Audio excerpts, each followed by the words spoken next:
Good afternoon. Welcome. From all of the volunteers, over 1,500 of them, please feel welcome to this important dialogue on Seeds of Compassion. Before we start, we'll have a couple of people set the stage, and they're very special to us because of their support for Seeds of Compassion and the act of Seeds of Compassion with regard to children. Before I start that, though, I want to again welcome Your Holiness, the 14th Dalai Lama, to Seattle and to our hearts.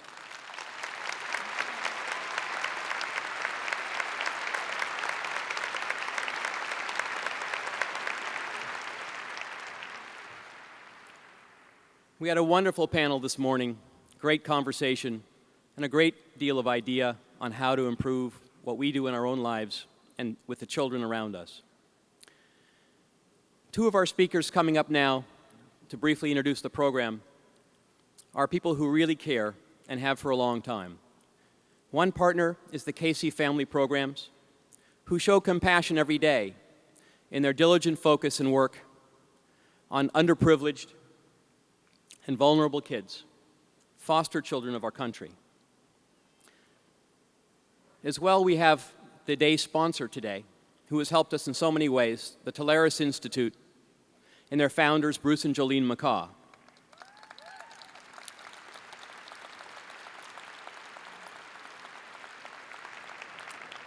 They've been wonderful in supporting families and children in early learning for a long time, and I'm very proud to have them as partners here. To begin our conversation and to welcome you, I would like to introduce a wonderful man who carries compassion in everything he does, William Bell.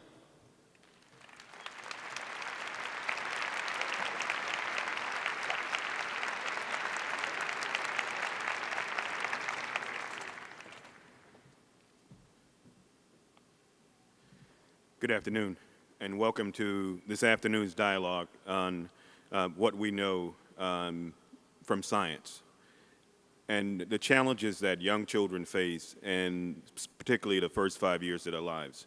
For us at Casey Family Programs, there's even more of a challenge when you think about the trauma that children in foster care have gone through, and put yourself in their shoes. That if you were taken away from your family at age 1 or 2, and over the course of the first 5 or 6 years of your life, you lived in 2, 3, maybe 4 different homes. And imagine the challenges that that young person would face trying to learn, grow, and develop healthily.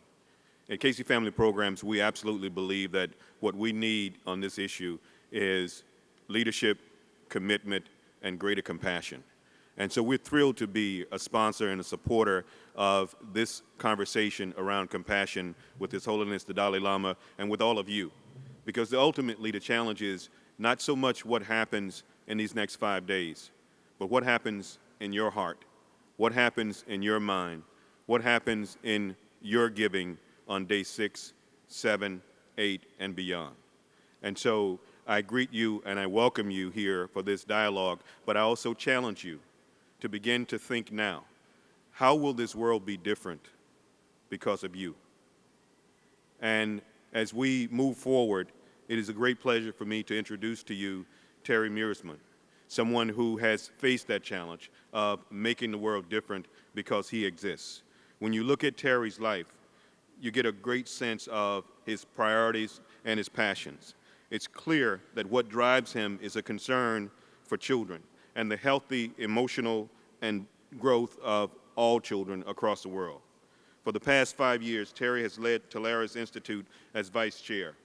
And as many of you know, Tolaris is a foundation that uses trusted research-based information to help parents raise socially and emotionally healthy children.